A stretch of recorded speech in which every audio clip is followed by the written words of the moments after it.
Doctor BR అంబేద్కర్ను ప్రతి ఒక్కరూ ఆదర్శంగా తీసుకోవాలన్నారు ఎమ్మెల్యే మురళీ నాయక్. మహబూబాబాద్ జిల్లా కేంద్రంలో ఆయన అంబేద్కర్ జయంతిని పురస్కరించుకుని ఎంపీ అభ్యర్థి పోరిక్రిక బలరాం నాయక్ను అంబేద్కర్ విగ్రహానికి నివాళులర్పించారు. బడుగు బలహీన వర్గాల అభివృద్ధికి విశేష కృషి చేసిన మహానాయకుడు అంబేద్కర్ అని కొనియాడారు. అంబేద్కర్ ఆశయాలను కొనసాగించేందుకు ప్రతి ఒక్కరూ కృషి చేయాలని అన్నారు. రాజ్యాంగ విలువలను కాపాడుకోవాల్సిన బాధ్యత అందరిపై ఉందని అన్నారు ఎమ్మెల్యే.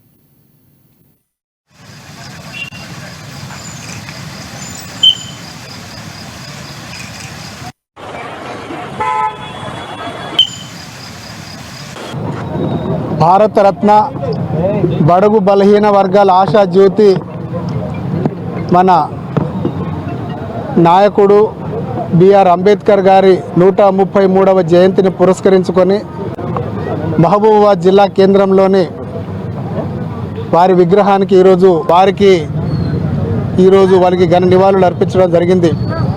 అదేవిధంగా వారు చేసినటువంటి కృషి ఎనలేనిది. ఎందుకంటే వారు చిన్నప్పటి నుంచి అనేక కష్టాలు పడి బడుగు బలహీన వర్గాలు పడుతున్నటువంటి కష్టాలను చూసి వారు చదివే ఏకైక లక్ష్యం అని చెప్పేసి చిన్నప్పటి నుంచే మైసూర్ రాజు గారు వారిని హక్కున చేర్చుకొని వారికి స్కాలర్షిప్ ఇచ్చి బ్రిటన్ పంపించి పై చదువులు చదువుకున్నటకు బ్యారిస్టర్ చదువును కంప్లీట్ చేసుకొని మళ్ళీ తిరిగి మన దేశానికి రావడం జరిగింది. అదేవిధంగా మన భారతదేశానికి రాజ్యాంగం రచించే గొప్ప నాయకుడు. ఎందుకంటే ఆయన అపర మేధావి కాబట్టి మన